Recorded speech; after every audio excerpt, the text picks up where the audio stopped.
28th edition of Maximum Growth. I'm with my good friend over here, Seth. How are you doing this week?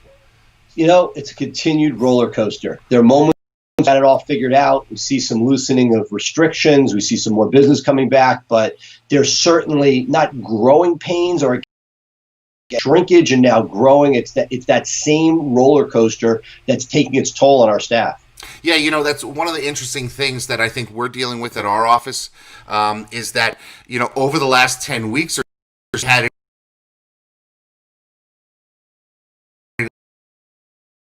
were not able to help us in our time because to say it, but we were right. It was coming to fire at 100%, and then that quickly changed. And I think one of the things that's going to be a challenge for people coming out of this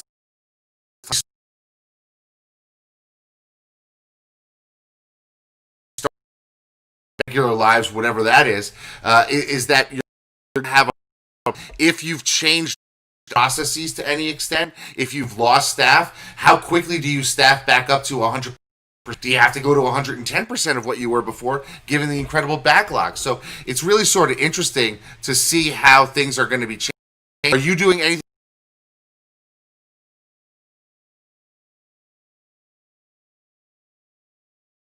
So I take enjoy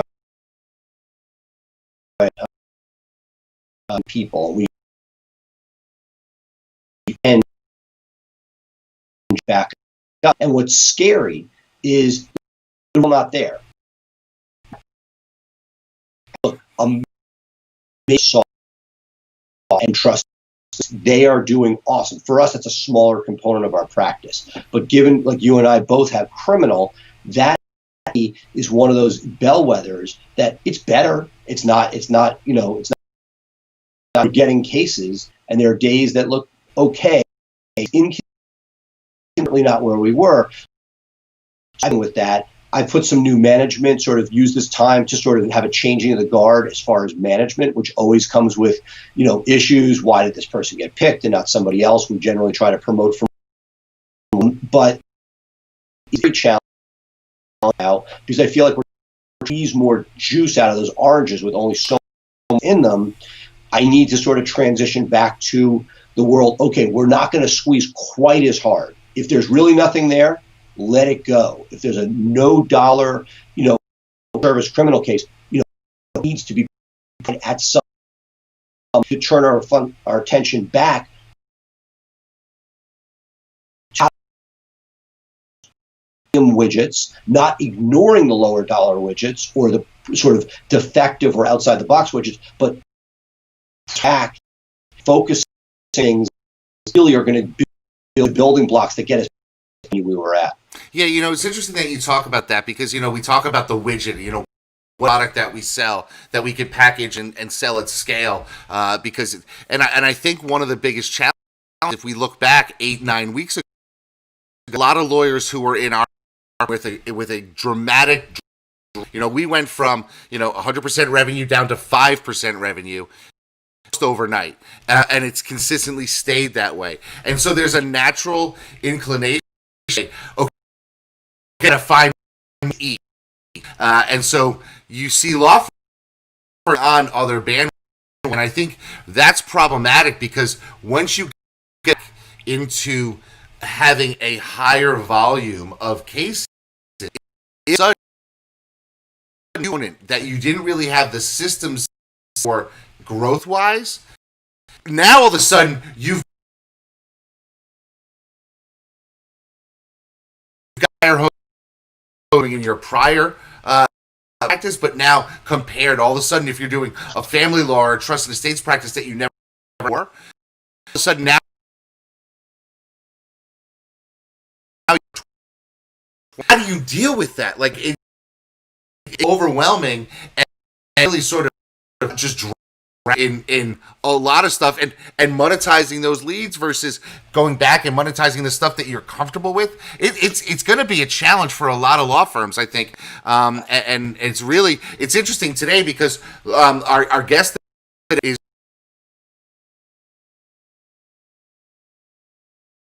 known as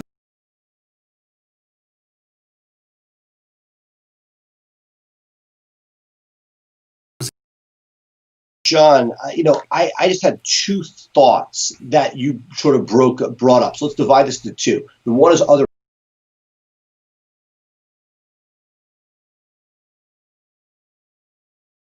not disappearing. It's going to come back. Is there going to be? We don't know, but we sort of there's some legs. It's coming, and or at least, and probably up to 4 cylinder.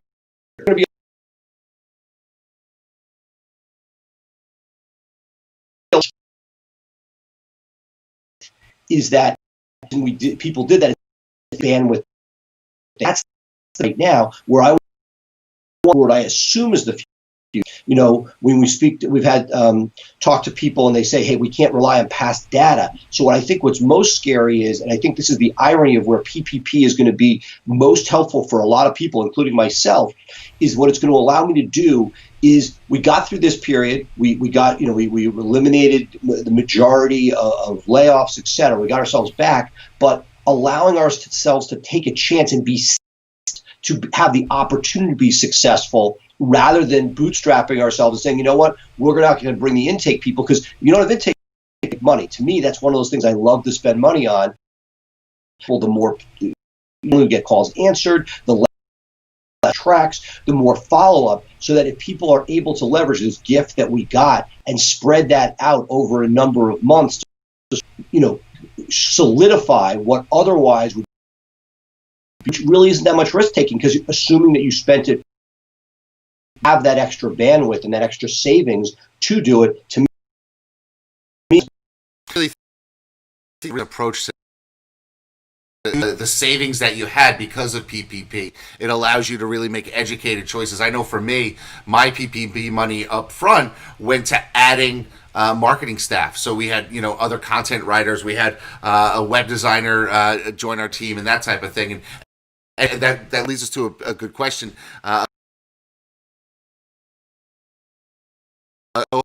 Blue Shark and Firmflex are co-hosts of the Lawyer Mastermind that airs every Tuesday. You can go to lawyermastermind.org and you can sign up and through connections. Some people are specialists in tax law come on at the beginning of the program to talk about PPP, about the funding on the front end and on the forgiveness on the back end. Contacts with that have been invaluable when it comes to that type of thing. Appreciate it. Well, look, this is great, and I think for me, one is about it's funny.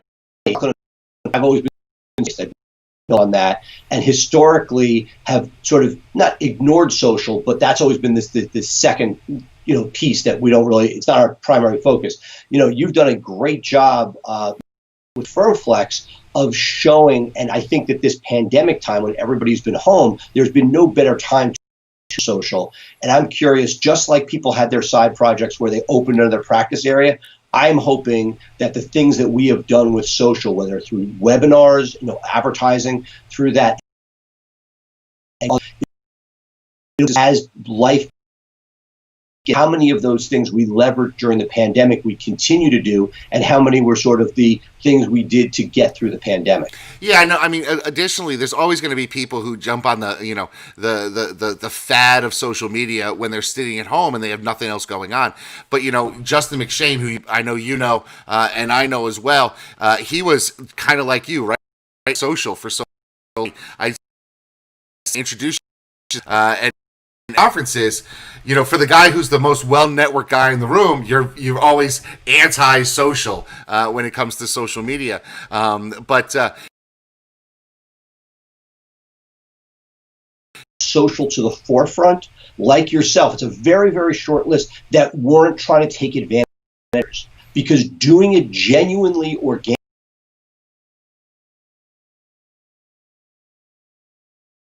Paid side doesn't work. But before we keep whatever, let's get John on here because I want to hear from John. Yeah, I'd love to bring on. So I want to bring on John Fisher now. John's going to talk to us about his books, Power of a System, and the Law Firm of Your Dreams, because I think he's got a great message for our audience. So welcome, John. Hi, now with good friend, mentor to many, good friend to all of us, John Fisher. John, welcome to the show. Thank you for being.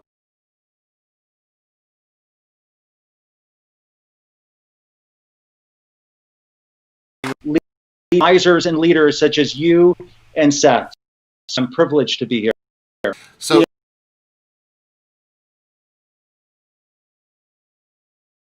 my own, watching you in action, reading your books, and you're thought of as one of the great leaders on space. The irony, you yourself have kept a very modest and want to get what's going on in that head. How did you get insight as to going to be? Have you thought ever of doing it yourself, or do you just like systems? But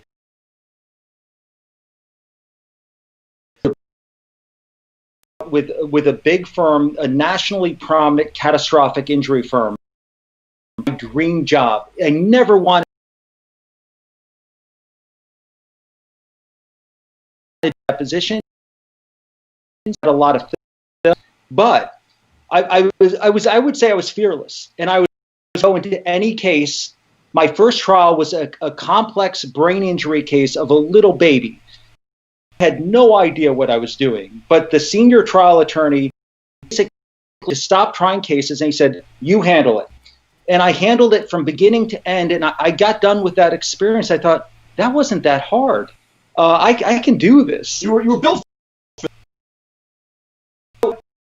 That most people want to be a trial lawyer, then they get into the practice of law and they're like, no way, man, this is, it's so anxiety ridden and pressure. But you know what? I think some people are kind of built for it and designed for it. And I embrace it, and I loved it. And I love that. So when we talk about, do you want to be a CEO, a manager, or a trial mix? The answer is, because where I'm just managing a firm, I love the day-to-day aspect of doing nature. Absolutely love it. So I embrace marketing. I love it. But frankly, if I had to choose, I would take the practice of law any day. That's really fascinating, because I think, one of the great things about systems, and your book Power of System is a Bible for so many of us. But one of the great things about is that it allows you to scale. But I think there's something about knowing who you are and what your personal vision is, to know when not to scale, is so important for a lot of people who maybe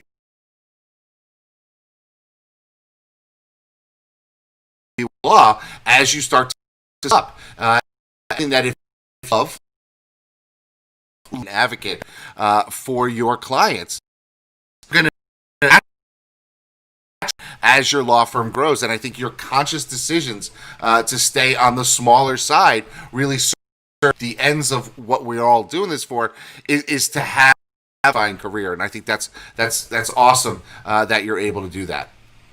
Hey, Jay, I think it's so important when you talk about a law firm is, I don't want to hear about what your top line is. Many companies, tremendous gross revenue, they're operating at a loss. What I care about, how much money do you take home? The only number that matters. So if somebody is working with a huge firm, and I ask him, don't tell me what your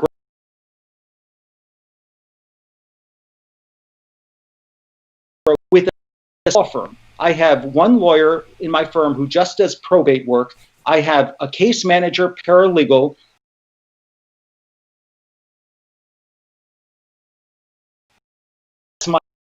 I source everything. So, Craig,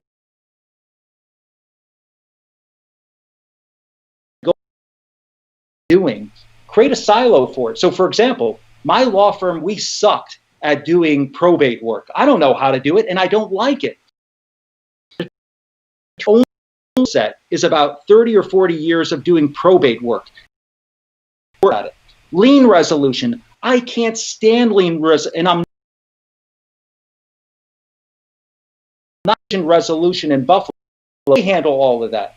And what we've done is we've taken every aspect of our firm. We've tried to create, even though we're a very small firm, we try to create silos. So I'm not doing the work that I hate doing. And I think it's so important because how many of us really function in doing the work that not only that we love, but we're better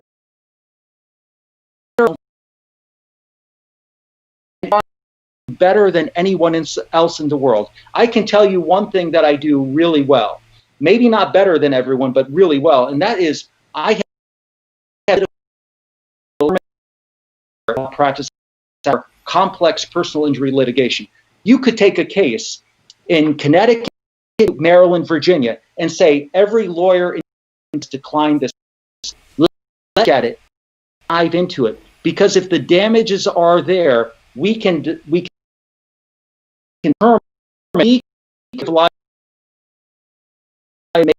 good. But doing the grind, I hate paperwork. It's not that I'm bad at it, I just can't stand it. So I let other people do it, and I try to determine, here's the stuff I hate doing, here's the stuff I love doing, spend as much as my time in my unique ability doing the things that only I can do, and I'm better than anyone else at doing. I always talk to people in dealing with employees. When I get an employee or a person asks me, should I do something? Should I blog, do videos? It says really their passion. It's not going to happen. Even with employees, if, for example, really hates being on the phone, they shouldn't be doing it.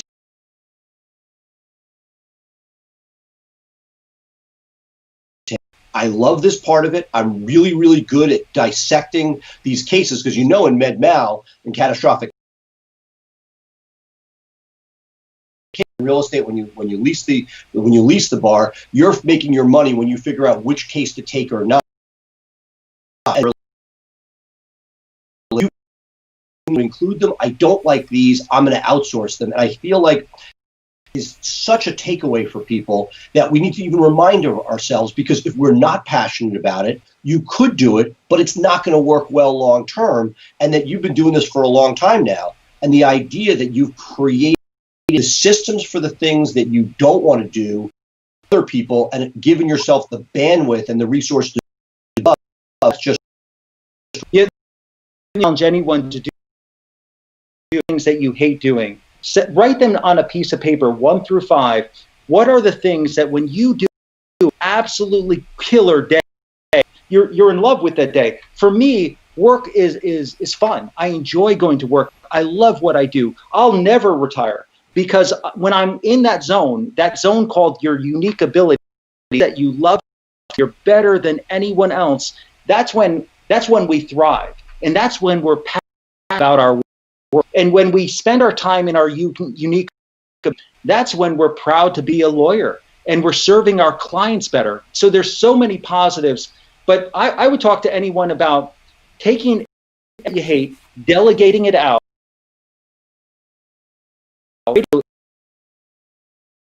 The goal is to spend 80 to 90% of your time in the areas that and you're passionate, and from what talk about examine somebody in a criminal DUI case. I mean, that's great stuff. And I can tell you're pumped when you're talking about that.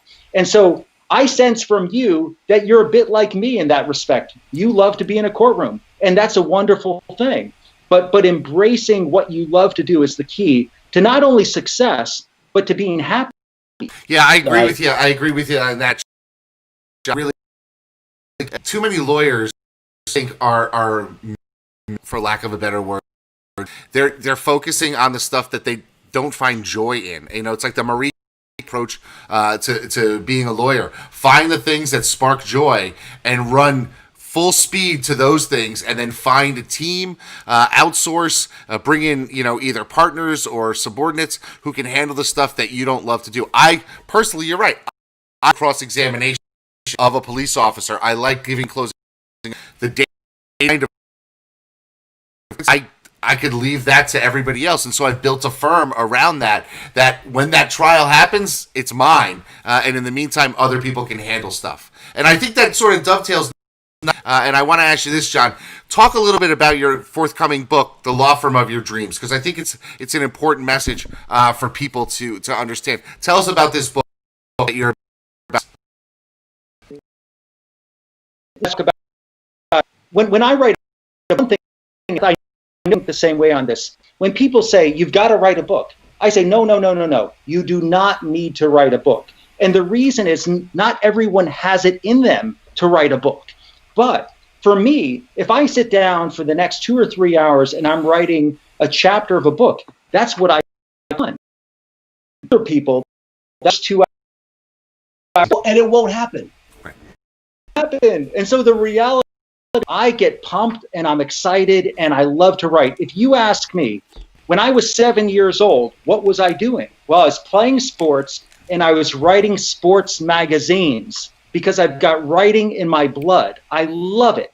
And so this book, The Law of Your Dreams, it took years to write, and concept for everyone to know. Because it embraced, I mean, really none of the ideas in that book or The Power of a System are original ideas. I've learned them through the wisdom shared by other people, and including Jay Ruane and Seth Price. So you write the classic definitive book on a subject that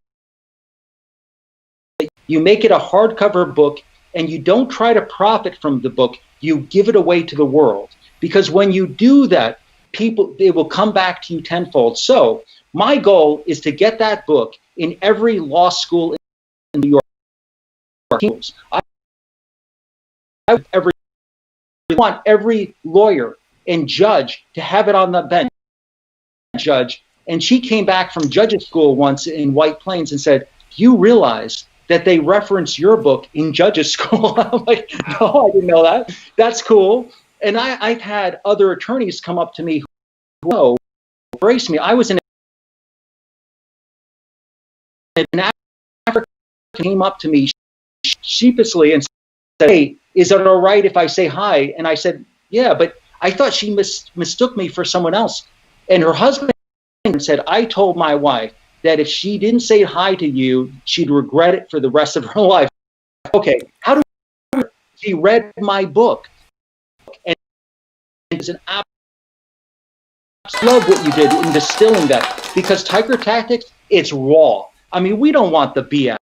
Great, everything is. We want the authentic stuff. And the authentic stuff is that I love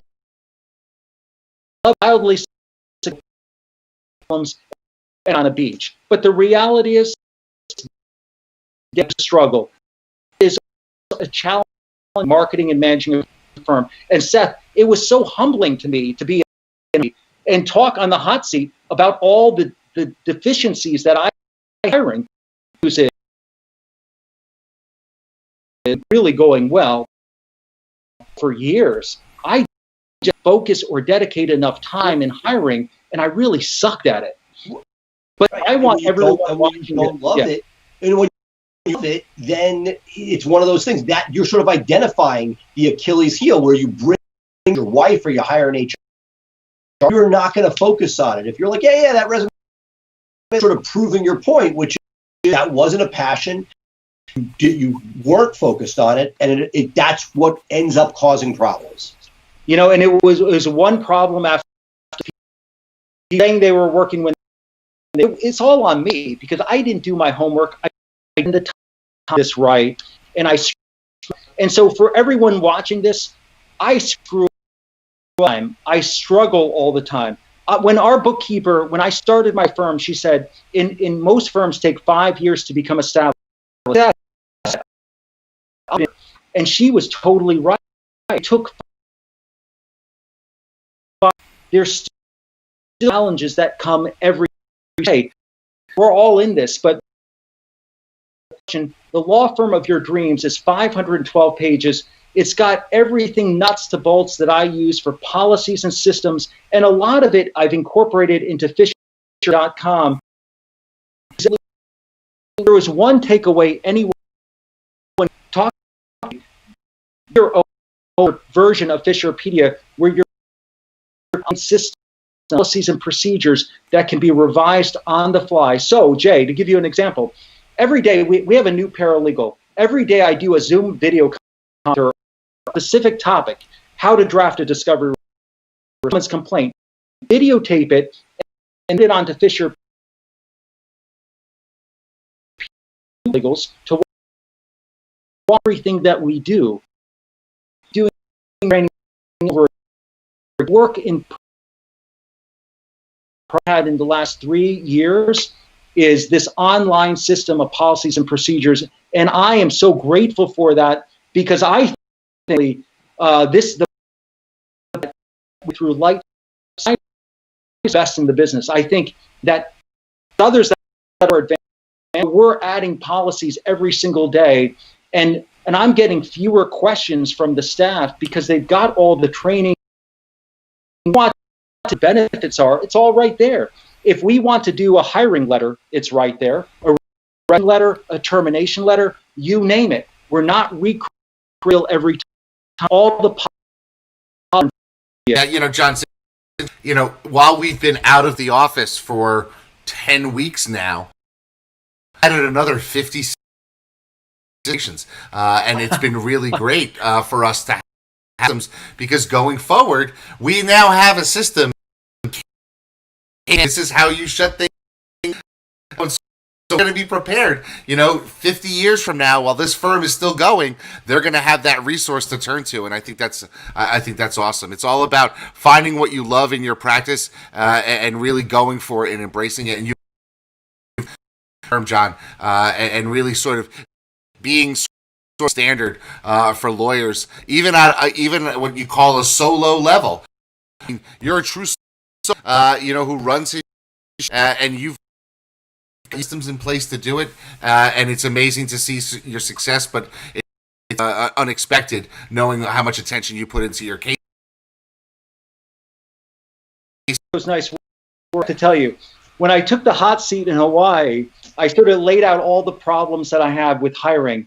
And then I sort of opened the floor and I asked the members, so, what's your feedback? They all sort of looked around and then Chris, he looked at me and he goes, I feel so good about myself. John Fisher's got the same problems we do. And I was like, hey, he's absolutely right. I do have the same for everyone, but I think the goal is to take small incremental steps to make little movements in your life, but cumulative of those small year or will be huge. So every day, take a policy, create a little policy, get it onto your version of Fisherpedia, and keep building that law firm slowly but surely. That's great. That's great. Seth, any final words? No, I thank for being. Every time you crystallizes things in my mind, and like many things, multiple things sink in, and for another to be able to take this together. It's been a lot bringing you along with it, and I just appreciate your contribution for everybody in our tribe. The thing I can tell you is Blue Shark Digital has been absolutely amazing, and they're doing our firm. Like, for example, we have we'll host your websites, and we're to new links, and I don't even know what's going on, and they're just doing it. So I'm grateful. But I have to tell you, both of you, and when I was in law, I felt like I was the class. Like, man, how this? The reality was I figured out that if I worked harder than anyone else and find who I was with, the smart, intelligent I could find me to a new level. So just being around Seth and I just soak in their wisdom, honestly, and it brings them up to a new level. And being around a group of people who are willing to give anything that you need and share their collective wisdom. And Jay and Seth, well, thank you very much, John. I really like that. So we're going to say goodbye to the.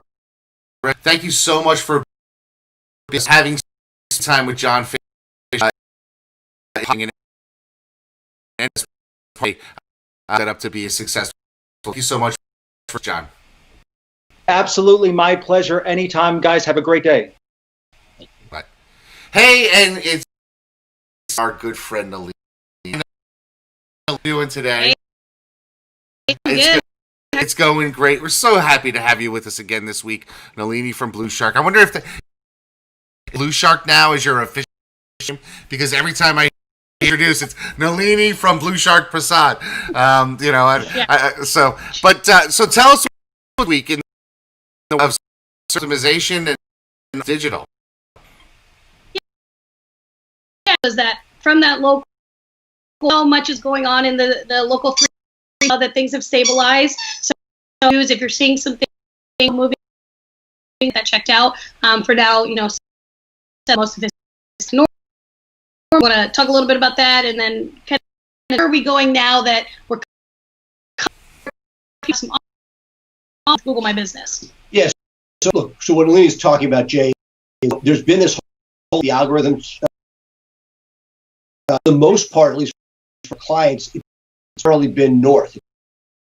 If you an issue where you not to see dramatic change is what Nalini's saying. What I want Nalini to talk about today, and we touched a little bit last Tuesday, was the idea that offices are rethinking estate needs. What's been going forward? Some people need more space to spread out. Some people say, you know what, virtual is great. I don't need to have people in the office. Some people are thinking hotel systems, Jay, where people come in and get a desk.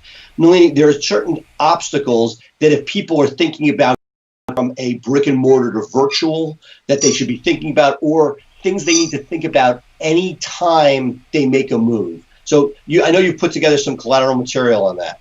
Yeah, awesome. So we did talk about this on Tuesday a little bit, and I didn't even realize that I had said that these are Google Black. And so everyone that actually had requested it put that in the subject line, so I thought that was funny, but truly it is. So Google has a set of requirements that says, here's what needs to be done and thought about before you choose a brick and mortar, or even if you are now saying, I'm going to be virtual, or just need a little space. It's not going to be like my traditional brick and mortar, but you can do that. Just there's some things that you want to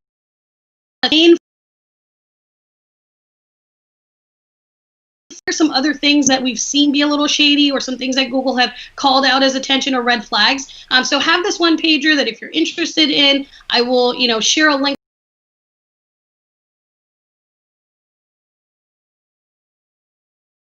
Very cool.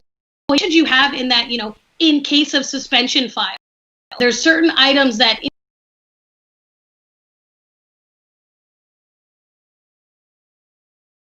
space, and then you get suspended randomly, 2 or 3 months later.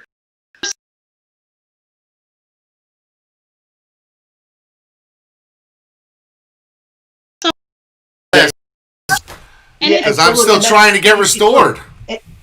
And look, and that's the problem. So that look,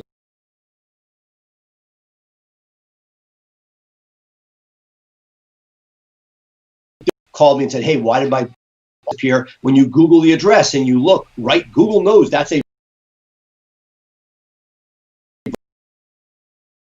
industries like locksmiths, and now you see in legal where people in Jersey have dozens and dozens of offices. So, Nalini, when doing that, you need what are the things that you think will get you back to, what do you need to bring to the table? I mean, you can upload it yourself, but bring it to somebody who has more Google authority in the Google Guide system to be very helpful. Things that you need to put together. Absolutely. And I'm going to touch on that, what you just said too at the end. But so Google has said there's a few different items that you should.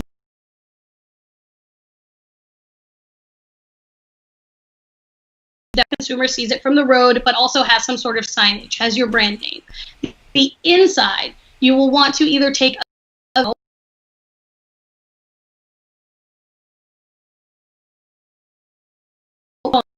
necessarily have to show your name in that video, but it's helpful. And then also making sure that you inside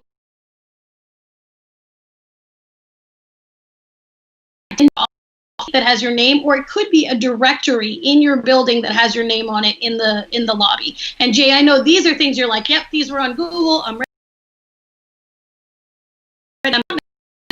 items. But as we've done some of these, or I've learned through these appeals processes, we've put our heads in sync, right? We'll send all of the things to show we're very real. We found that a few of these items really do work, like having a lease. A lease is great. A second thing that has been really helpful and kind of better bureau certification. So anything that proves that you have been registered with them. So little things like that are what I've put into that doc, and I'm happy to share it as kind of, here's what Google really wants. If you can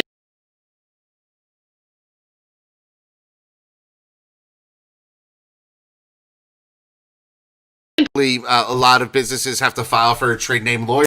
Usually don't.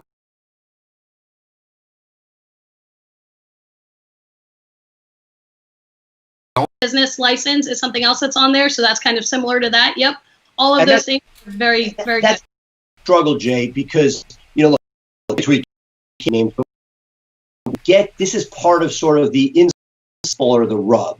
Google, look, the organic search, the algorithm, very, very sophisticated. The local search algorithm, still a work in progress. There's a ton of spam. Some influential people in this space are like, we still don't know why Google can't get rid of it. It's so obvious that it's there. And what we've seen, they wipe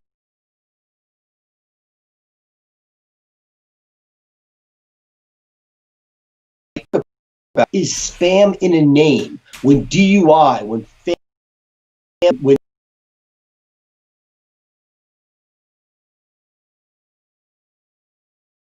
able to make the case, yes, this is my brand name, and they went all in. It's their URL, it's their brand, and that's it.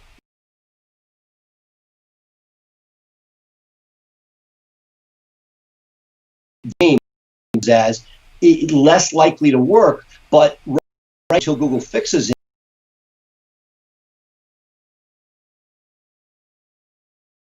It's like for a name, but that could happen in the future. What we're seeing though is that is a cat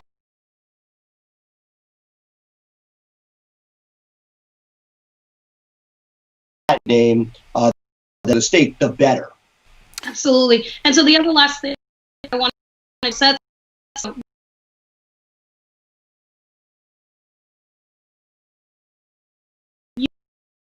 when they're giving you a tip to your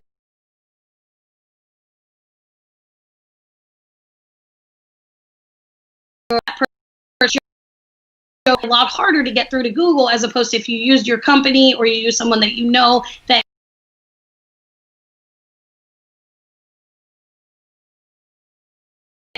that I 100% on that, Seth. And then since I saw that people were our thing is always to give educational value, kind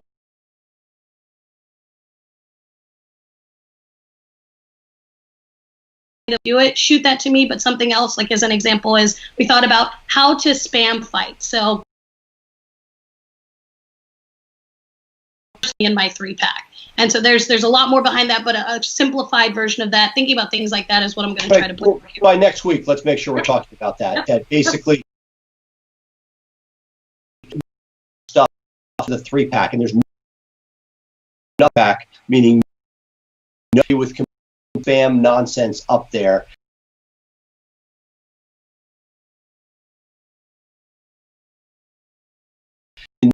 Reflect the actual firm name where they lose those magic, giving you the authoritative person.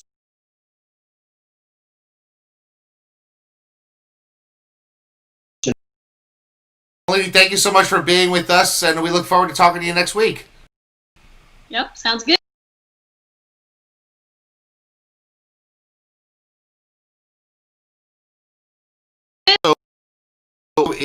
Is throw something out at you and let me know if this is something that interests you. And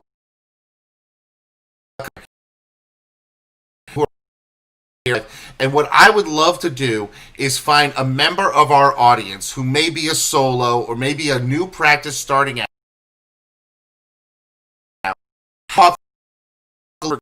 And live in person at that time, me and you sort of drill down, try to give them some suggestions, try to get them some help, ideas.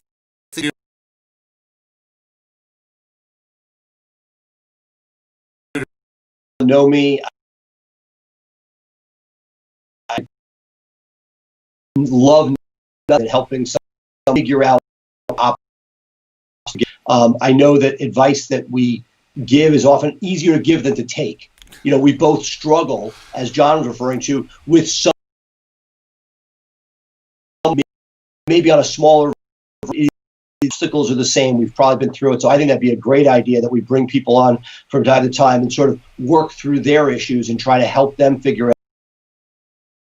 out the same question. It's I think very similar here. So let's do that. I think one of the things that as we've interviewed very advanced law firms over the last several months, that there's a jump for some of these people where they can't remember what those early stages are like.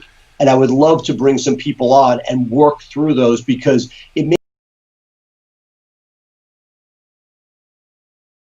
bring to us like, oh, yeah, I did at that point, and I look forward to that. Yeah, I think it's really great.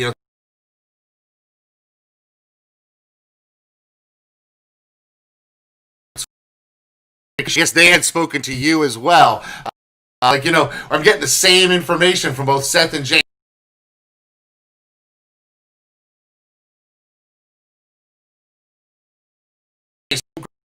What I'd like you to do is place some comments down below. Raise your no.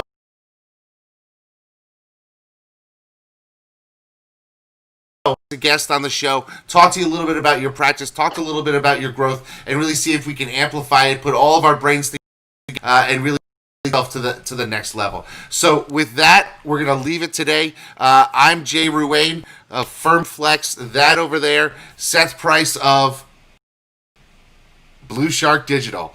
We had no. We are here to help. You can reach out to us through direct message by posting a comment, or you can leave your email address. I'm Seth at Price Benowitz or Seth at Blue Shark Digital. We both of us extremely accessible. Let us know if we can help you on your growth path. Right. Thank you for a great week. We'll see you next another edition of Maximum Growth Live. Bye for now, folks.